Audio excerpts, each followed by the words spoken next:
칙필레라는 패스트푸드점이 있습니다.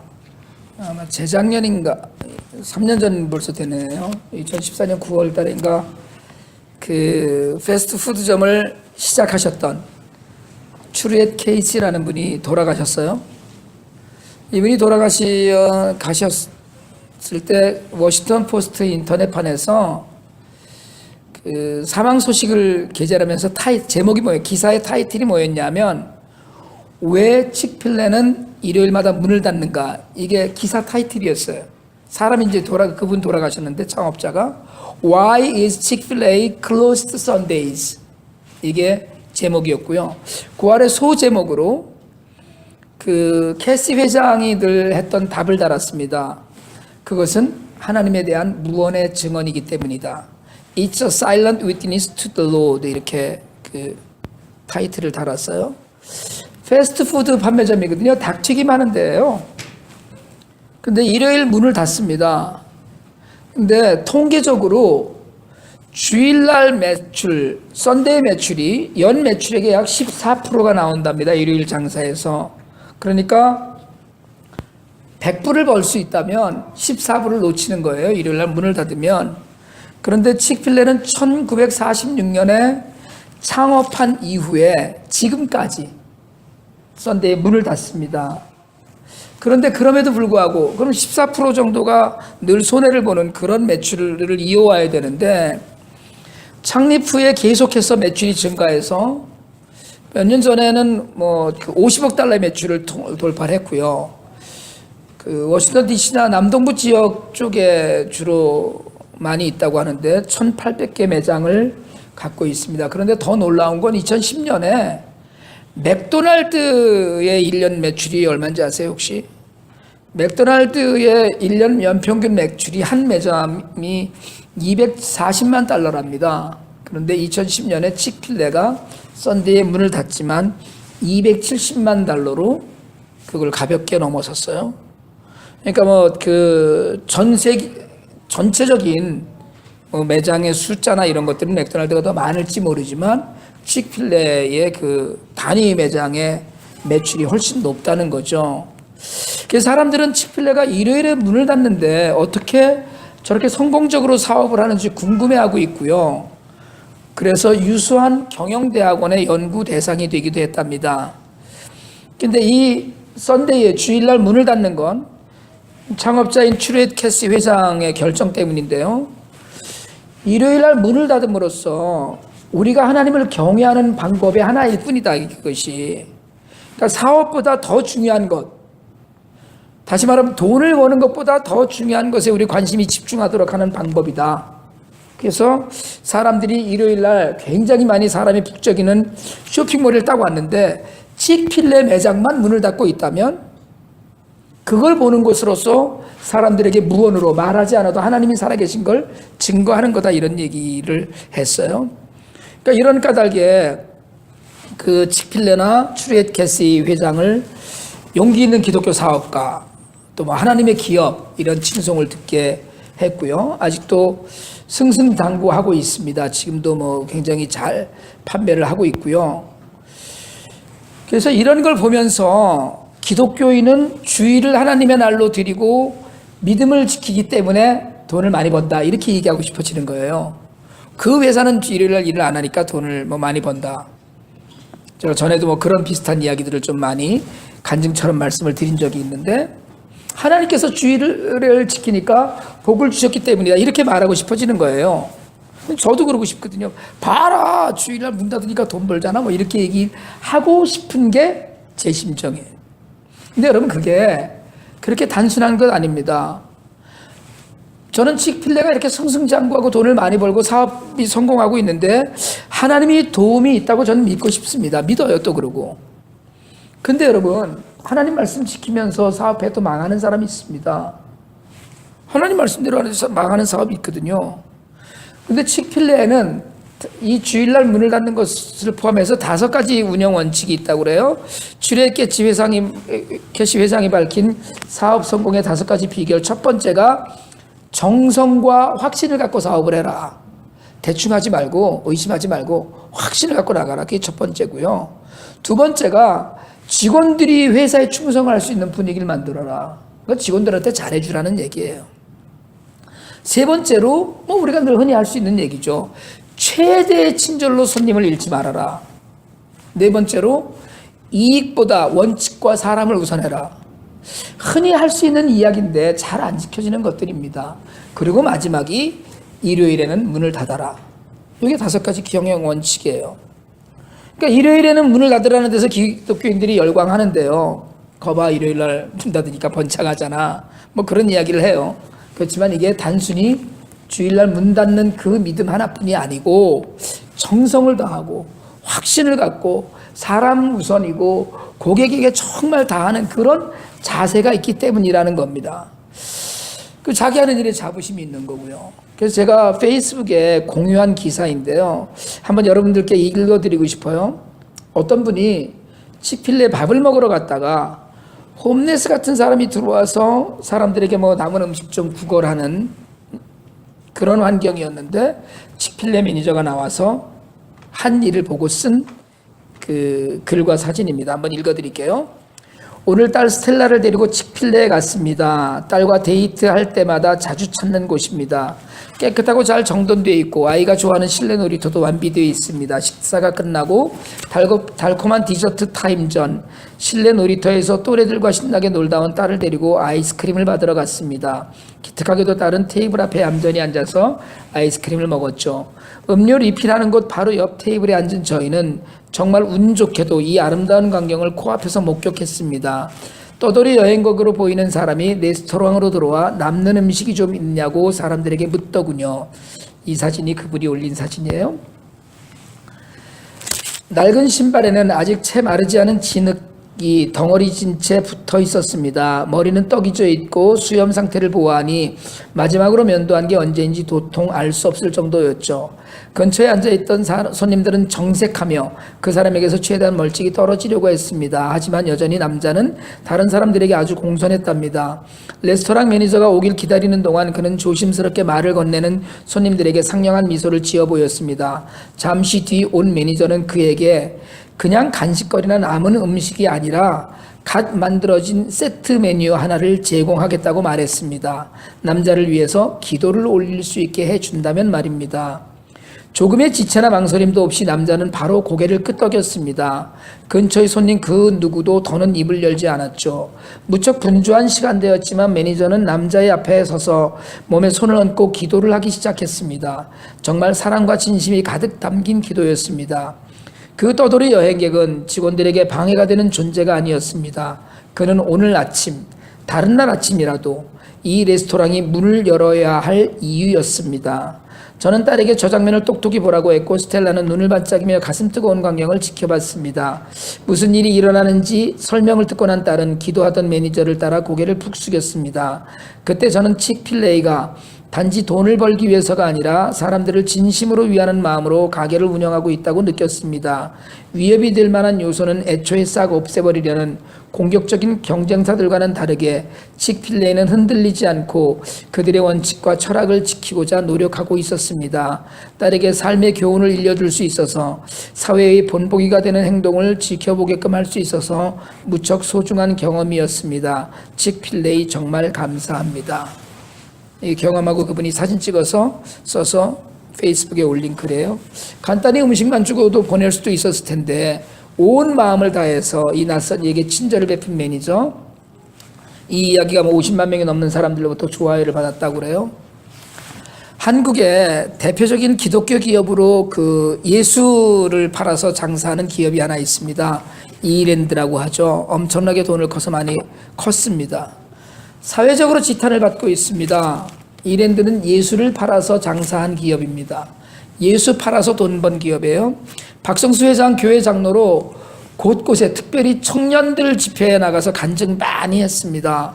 하나님 말씀대로 정직하게 교회를 섬기고 운영했다. 이렇게 얘기해서 큰 그룹에 일구게 된 것을 간증했어요.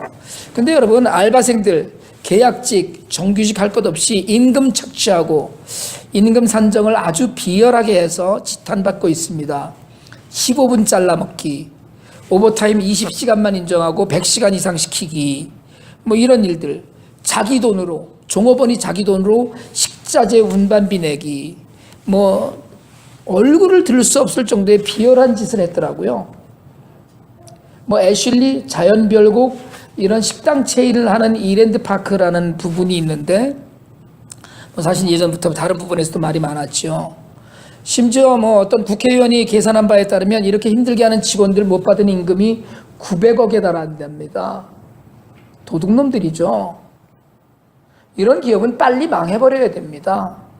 여러분, 이랜드에서는 무조건 이건 무조건 다 빨리 지급하겠다 이렇게 하고서는 다른 사과 표명 없었어요. 강도입니다. 강도. 예수 팔아서 강도짓 한 거예요. 여러분, 미국의 칙필레이는 아직도 여전히 사회적으로 존경받는 기업입니다. 동성애 문제로 굉장히 많이 지금 힘들어하고 있고요. 그렇지만 정말 정직하게 운영해서 우리가 말하는 성공을 이루고 있습니다. 이건 주의를 지키는 것하고 또 다른 차원의 문제예요. 한국의 이랜드는 예수를 팔아서 장사해놓고 예수와는 정반대 행동을 해서 기독교를 더욱 욕먹게 하는 선봉이 되고 있습니다. 여러분, 기독교인의 최고의 덕목은 사랑입니다. 오직 사랑 하나로 기독교와 기독교인을 설명할 수 있어야 합니다. 사랑하기 때문에 겸손한 거고요. 사랑 안에 있기 때문에 겸손하고요. 사랑 때문에 낮아질 수 있고요. 사랑으로 베풀고, 사랑으로 인도하고, 사랑으로 화합하고, 사랑으로 직원들을 대하고, 사랑으로 직장이 구성돼야 되고, 사랑으로 공동체가 이루어져야 됩니다. 사랑으로 사기치지 않고요. 사랑하기 때문에 착취하지 않습니다. 여러분, 정말로 나와 같이 일하는 동료를 사랑하면 어떻게 그 피 같은 돈 15분씩을 잘라갖고 그 돈을 착취해 먹겠어요? 열이 나갖고요.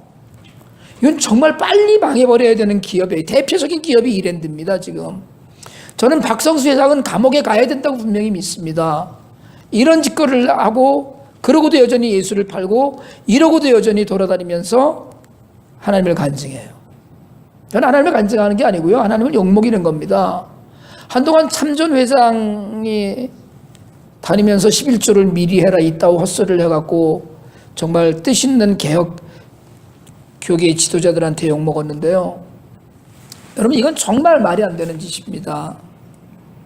여러분, 사랑하는 마음이 있기 때문에 약한 사람들에게 오히려 더 손을 내밀고 도와줄 수 있어야 되거든요. 만약에 칙필레이가 주일날만 문 닫고 그것만 하고 종업원들에게 개판으로 했다면 이런 매니저의 선행이나 이런 것들이 눈에 띄겠습니까?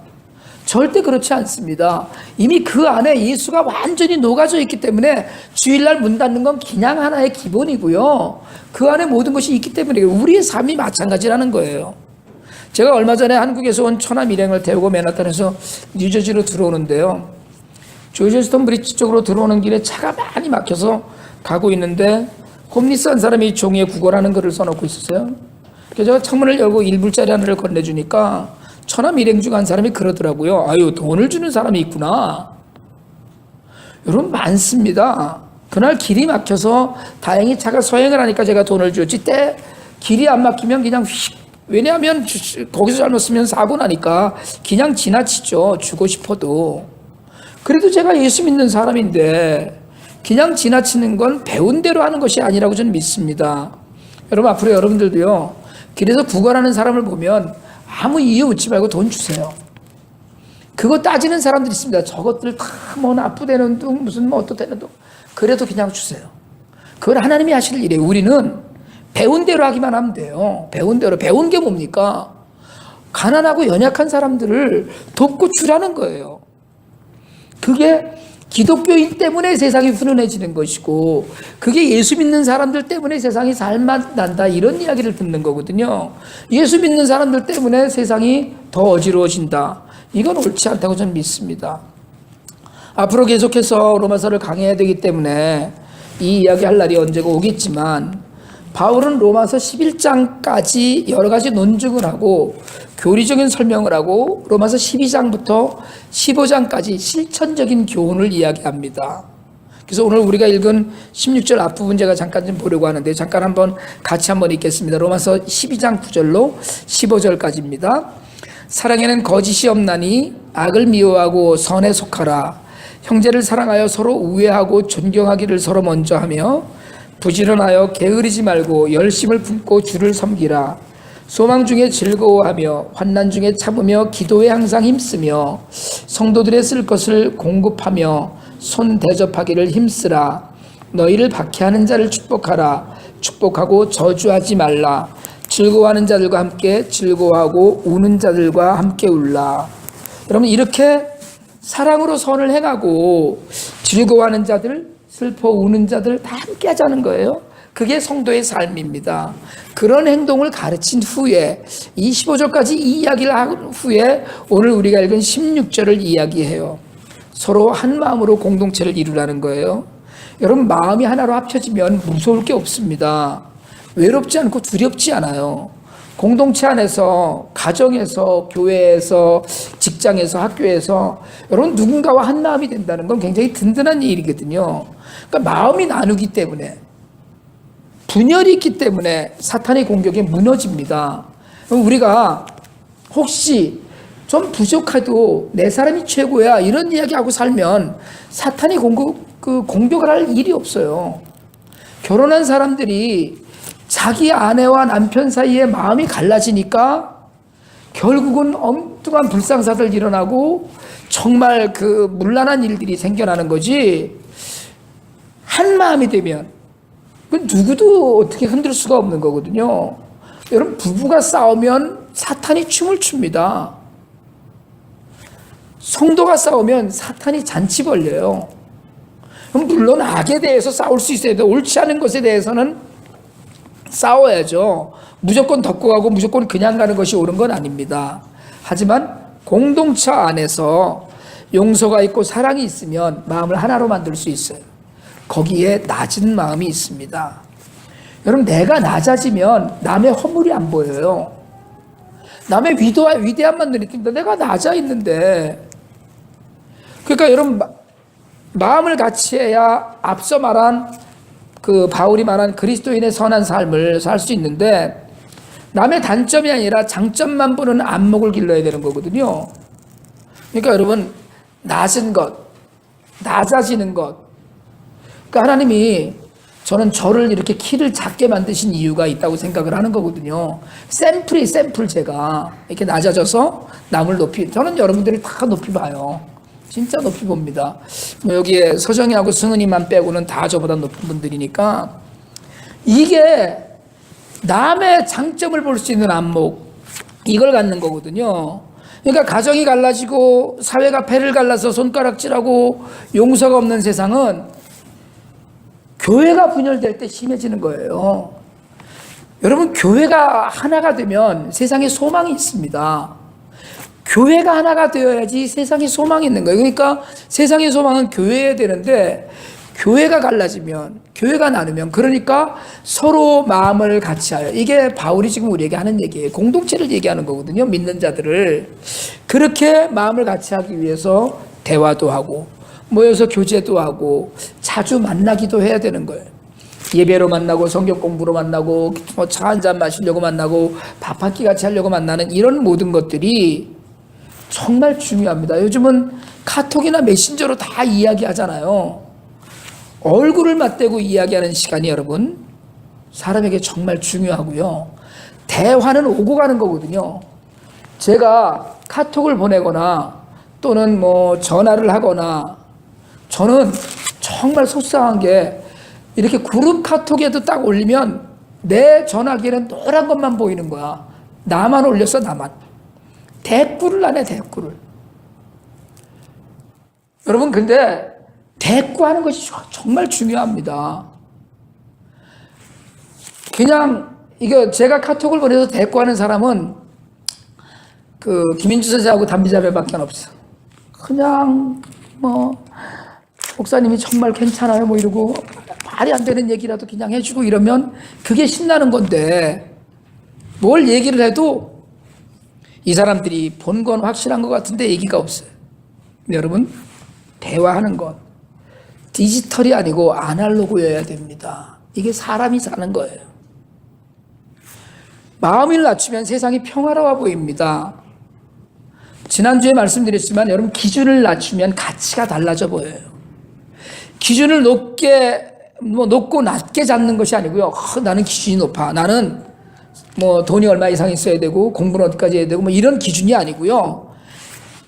그렇게 높고 낮은 거, 나는 공부는 뭐 요만큼만 해도 돼. 이게 아니고요. 내가 아니라 하나님으로 기준을 잡는 거예요. 그러니까 우리가 늘 어떤 생각을 해야 되냐면 예수님이라면 어떻게 하실까? 예수님은 제자들의 발을 씻기시고 무릎을 꿇으셨어요. 베드로가 당황할 정도였거든요. 여러분, 예수님의 기준으로 하면 한없이 낮아질 수 있습니다. 다른 이들이 당황할 정도로 나를 낮추는 것, 이게 예수 닮은 삶의 모습이에요. 막 내 목소리를 높이고 내 주장을 높이고 높은 자리에 있는 듯이 남을 비난하고 정죄하고 나무라는 것이 아니라 상대의 진정한 장점을 좀 높여주고요. 어떤 상대인지 정말 내가 그 발이라도 지켜줄 수 있다는 마음과 기준이라면 세상은 평화로울 수밖에 없습니다. 여러분, 정말로 낮고 낮은 대로 예수님이 임하셔요. 높은 곳에서는 절대로 예수님 만날 수가 없습니다. 예수님 낮아지셨는데 높은 데서 아무리 찾아봐야 소용없어요. 바라기는 우리 모두가 좀 더 겸손하고 좀 더 용서하고 좀 더 이해하고 사랑하면서 낮은 마음으로 예수님을 만나면서 살기 바랍니다. 오늘 본문의 마지막으로 스스로 지혜 있는 체 하지 말라고 되어 있거든요. 다른 얘기하면 잘난 척하지 말라는 거예요. 여러분, 세상에 나만 못한 사람은 하나도 없습니다. 저는요, 제가 키 빼고는 다 잘난 줄 알았어요. 정말 괜찮은 줄 알았어요, 제가. 그랬더니 나보다 훨씬 괜찮은 사람들이 너무나 많더라고요. 제가 뭐 자랑 같지만 책 많이 읽거든요. 제가 공부한 건 정말 발끝에도 못 따라갈 만큼 공부 많이 하는 분들이 훨씬 더 많더라고요. 세상에 나만 못한 사람은 없다라는 생각을 가지면 여러분 다 괜찮아요. 다 장점이 있어요. 그런 기준으로 사람 보는 눈을 바꾸고 낮은 마음으로 살면 세상 모든 사람을 인정해 줄 수 있게 됩니다. 그래, 그 사람도 괜찮은 사람이야. 그 사람 정말 괜찮지. 여러분, 아는 척 할 것도 없고요. 스스로 모든 것을 잘 하는 척 할 필요도 없습니다. 제가 미국에 와서 보니까요, 미국 사람도 미국을 잘 모르더라고요. 자기 동네 자기가 아는 것도 자기 관심사 아니면 아는 게 없어요. 뭐든지 다 잘할 것 같지만 저는요, 영어만 잘하면 다 할 수 있을 것 같은데 그게 아니더라니까요. 미국 사람들 뭘 물어보면 잘 모르겠다는 거예요. 제가 IT 가서 현지인 통역관으로 쓰잖아요. 여러 가지 일에 스텝들이 쓰고 그러는데 정말 아는 거 없어요. 아래 동네에 살던 사람들은요, 평생 윗동네를 올라가 본 적이 없어요. 그 사람들 어떻게 사는지 모릅니다. 윗동네 사는 사람들은 아래 동네가 어떻게 돌아가는지 전혀 관심 없어요. 오히려 우리가 더 잘 알아요. 어떤 부분은 서로 단절돼서 살아서 그렇거든요. 그런데도 서로 내가 아는 것이 다 맞다라고 우기고 살아요. 여러분, 낮은 마음은 스스로 지혜 있는 체 하지 말라는 이 말씀은 내가 겸손해야 될 수밖에 없는 이유가 돼요. 여러분이 관심 두고 있는 분야에서, 여러분이 하는 일에서, 여러분이 공부하는 것에서 전문가가 되세요. 그러나 다 안다고 생각하지 마세요. 평생 공부하시길 바랍니다. 하나님 나라는 끝없이 배우는 거예요. 사람에 대해서 배우고요, 살아가는 모습에 대해서 배우고요, 뭐 정말 노래를 하는 분들은 음악에 대해서 배우고요, 컴퓨터 하는 분들은 컴퓨터에 대해서 배우고요, 공부하는 사람도 공부하면서 배우고요, 살아가는 일 자체가 늘 배우는 거예요. 여러분, 사는 일은 훈련입니다. 어떻게 알아내는 훈련입니까? 천국에 가서 살기에 맞추느라고 훈련하고 사는 거예요. 지금 늘 배운다는 마음을 끝없이 가져야 돼요. 낮은 마음은 공부해야 되겠다는 생각을 갖는 마음이에요. 어떤 공부든지 관계없어요. 여러분이 하고 있는 일, 성경 공부, 그게 낮은 마음이에요. 내가 배워야지, 공부해야지, 좀 더 알고 싶어 하는 마음이에요. 지혜 있는 채 하지 않는 마음이거든요. 그러니까 스스로 다 아는 채, 지혜 있는 채 할 수 없는 마음이 낮은 마음입니다. 여러분, 그 낮은 마음에 주님이 오셔요. 그 낮은 마음을 성전 삼아서 오십니다. 그게 복이에요. 그게 복이에요. 높은 자리에 있으면 못 보는 것이 있습니다. 낮은 자리에서만 볼 수 있는 것이 있어요. 하나님의 나라는 우리가 아무리 높아져 봐야 가장 높은 자리에 있을 수 없어요. 가장 높은 자리에 가려면 가장 낮아지면 돼요. 하나님 나라는 높은 곳에서 보는 게 아닙니다. 낮은 곳으로 임하는 거예요. 마태복음 23장 12절에서 주님 말씀하셔요. 한번 같이 한번 읽읍시다. 마태복음 23장 12절입니다. 누구든지 자기를 높이는 자는 낮아지고 누구든지 자기를 낮추는 자는 높아지리라. 우리 교회가 낮은 마음으로라는 표현으로 시작을 해요. 이 한 해 동안 여러분 우리가 낮은 마음이 좀 돼보길 원합니다. 그리고 낮아져서 성공하세요. 낮아져서 예수의 사람이 되고 낮아져서 잘 사는 복을 누리시길 바랍니다. 스스로 낮아져서 하나님께서 높여주시는 그런 은혜를 누리는 우리 모두가 되기를 원합니다. 기도드리겠습니다.